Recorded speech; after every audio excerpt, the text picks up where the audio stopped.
A graça e a paz do nosso Senhor e Salvador Jesus Cristo.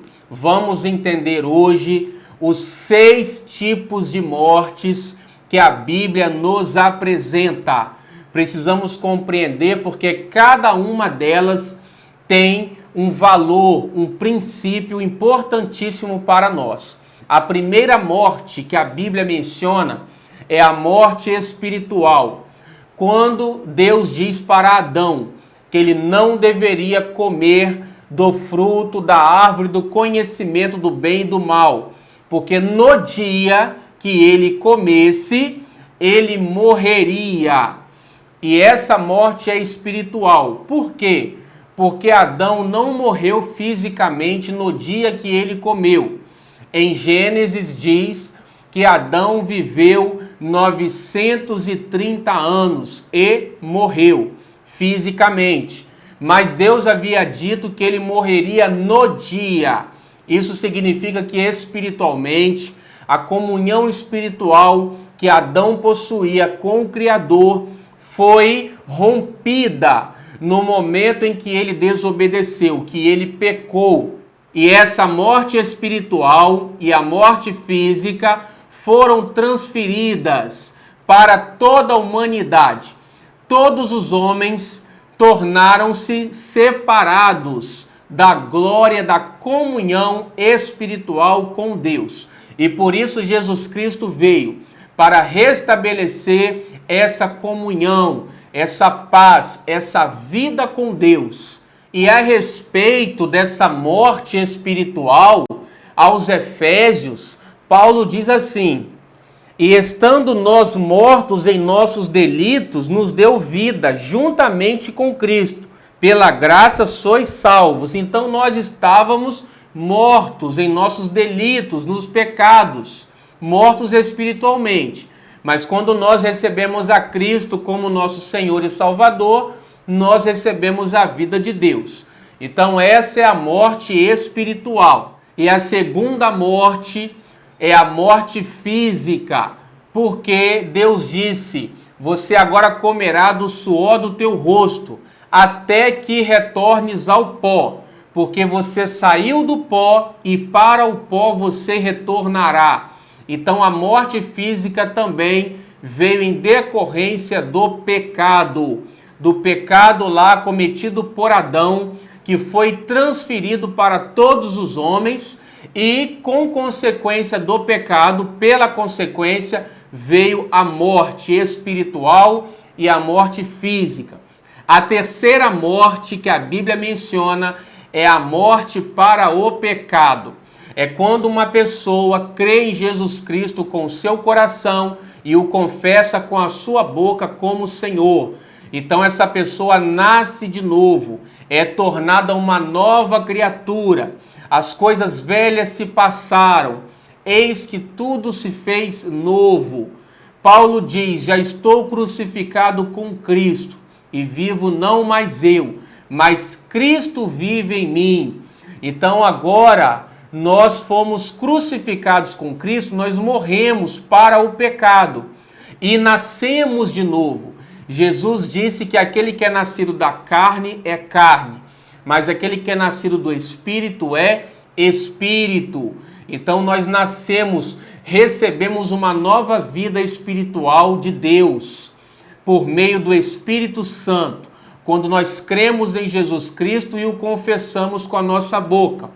Agora tem um ponto importantíssimo que nós precisamos entender a respeito dessa morte, a morte para o pecado.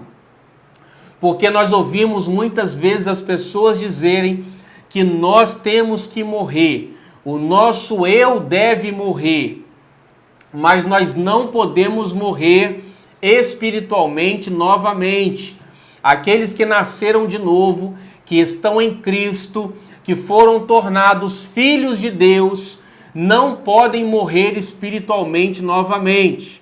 Porque o nosso eu é o nosso espírito, é o nosso novo homem, é a vida de Cristo em nós.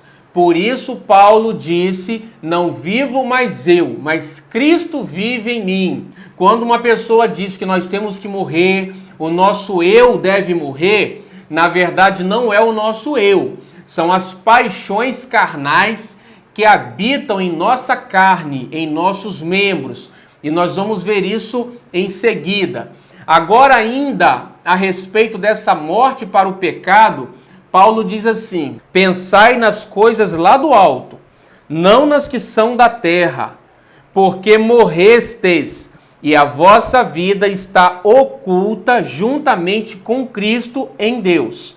Quando Cristo, que é a nossa vida, se manifestar, então vós também sereis manifestados com ele em glória. Vejamos que nós já morremos e a nossa vida está escondida com Cristo em Deus. Nós não podemos morrer novamente. Essa é a morte para o pecado. Mas o que significa dizer que nós temos que morrer todos os dias? Nosso eu tem que morrer. Nós vamos ver isso em seguida, quando a Bíblia diz que devemos fazer morrer as paixões da nossa carne. Porque também Jesus diz o seguinte: disse-lhe Jesus, eu sou a ressurreição e a vida. Quem crê em mim, ainda que morra, viverá.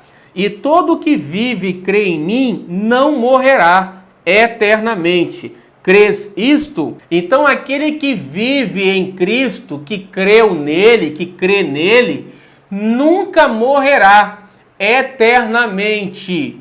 Então nós não podemos morrer novamente espiritualmente, porque isso seria apostasia, que também é uma outra morte que nós vamos falar logo mais.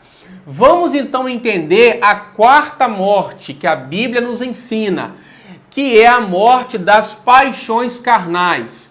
Aí sim, essa é a morte que o crente, o Filho de Deus, aquele que nasceu de novo, deve experimentar. A morte das paixões carnais.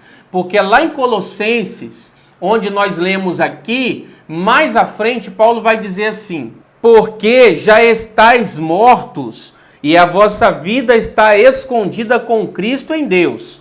Mortificai, pois, os vossos membros que estão sobre a terra, a prostituição, a impureza, o apetite desordenado, a vil concupiscência e a avareza, que é idolatria.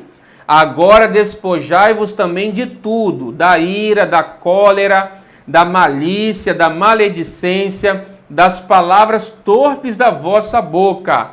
Então olha bem que Paulo está dizendo: uma vez que vocês já morreram para o pecado e a vossa vida está escondida em Cristo, em Deus, façam morrer agora as paixões que habitam em vossos membros. E essa palavra membros é literalmente, no grego, membros do corpo. O pecado habita em nosso corpo, em nossa carne, em nossos membros. E ele tem paixões pecaminosas. E são essas paixões que devem morrer. Não somos nós, não é o nosso eu que tem que morrer. Porque o nosso eu é a vida de Cristo, nós somos filhos de Deus, nós temos uma nova identidade. Porque se alguém está em Cristo, nova criatura é. As coisas velhas já passaram, eis que todas se fizeram novas. Então nós somos novas criaturas. Jesus disse: aquele que é nascido da carne é carne, o que é nascido do Espírito é Espírito. Nós não somos mais da carne, no sentido de sermos dominados por ela.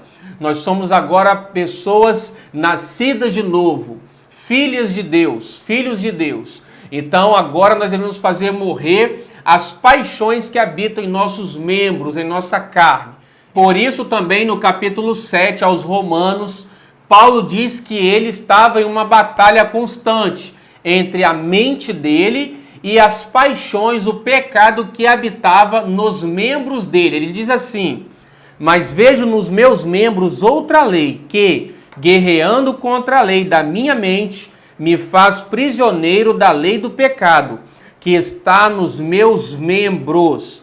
Também Tiago vai dizer: de onde vêm as guerras e pelejas entre vós? Porventura não vem disto, a saber, dos vossos deleites que nos vossos membros guerreiam.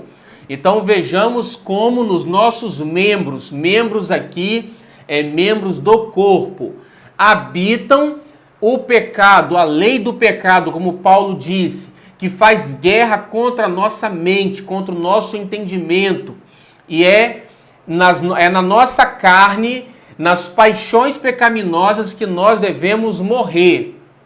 Porque também Paulo diz que ele fazia morrer, ele era entregue à morte todos os dias, para que a vida de Cristo também se manifestasse no corpo mortal dele.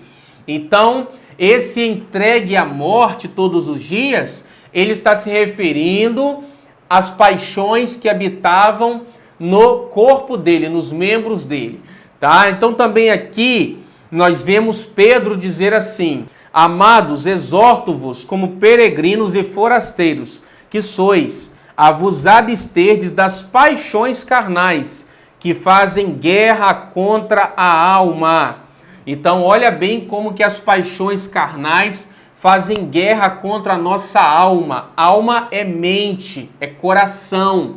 Então a nossa mente precisa ser fortalecida pela palavra de Deus. Por isso também o Senhor Jesus Cristo nos ensinou o seguinte: dizia a todos, se alguém quer vir após mim, a si mesmo se negue, dia a dia tome a sua cruz e siga-me. Pois quem quiser salvar a sua vida, perdê-la-á. Quem perder a vida por minha causa, esse a salvará.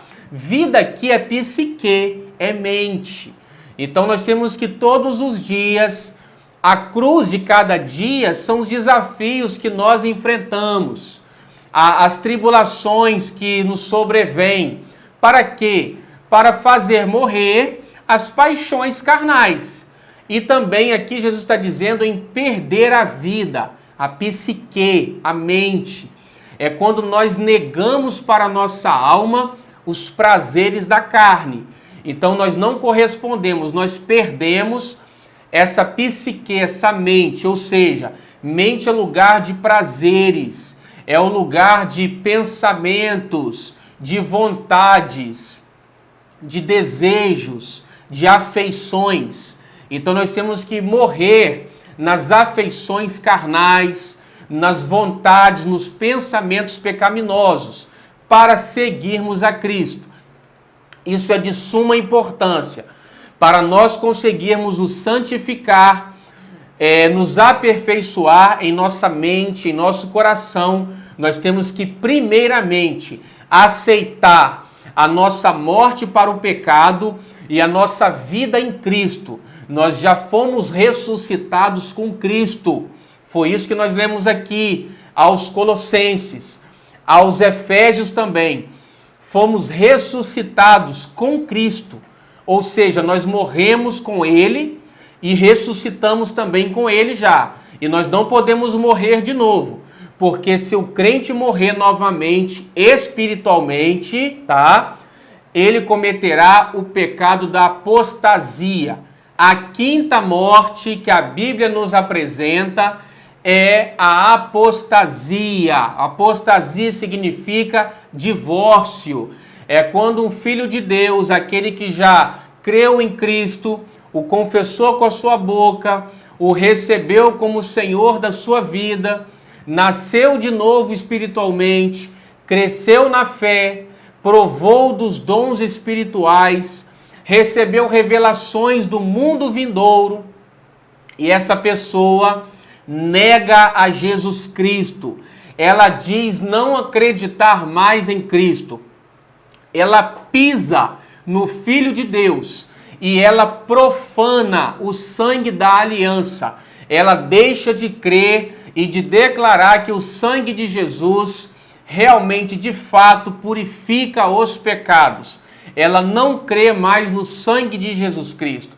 E ela também ofende gravemente ao Espírito Santo, quando a Bíblia diz que essa pessoa ultrajou o Espírito da graça. Isso significa que essa pessoa que já provou dos dons espirituais, ela agora insulta gravemente o Espírito Santo, dizendo que não crê mais nessas verdades. Não existe mais arrependimento para essa pessoa. Não é possível mais que ela seja iluminada, esclarecida a respeito dos pecados dela. Então essa pessoa apostatou, ela se divorciou de Deus para sempre. Não existe possibilidade dessa pessoa receber a salvação novamente, porque salvação a gente só recebe uma vez. Ninguém perde a salvação e recebe a salvação novamente.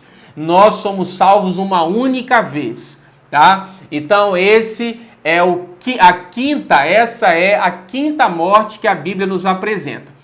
E a sexta e última morte que a Bíblia nos ensina é a segunda morte. Ela chama de segunda morte, que é o lançamento do inferno e da morte no lago que arde com fogo e enxofre.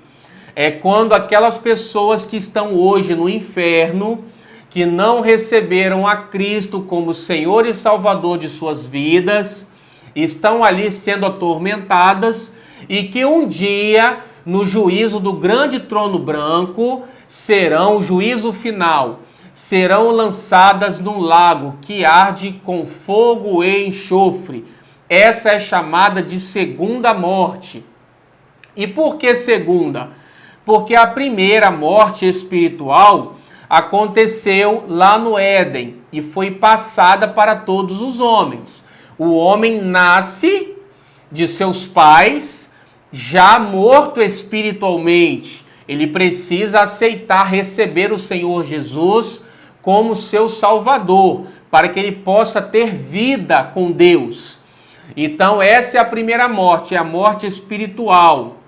Essa aqui, a sexta morte que eu estou citando, é chamada de segunda morte. Por quê? Porque essas pessoas serão lançadas definitivamente, para sempre, no lago que arde com fogo e enxofre. Porque o nome delas não constará, ou não constarão essas pessoas no livro da vida. Quando alguém aceita a Cristo, confessa Ele como Senhor de sua vida, essa pessoa, o nome dela é escrito no livro da vida.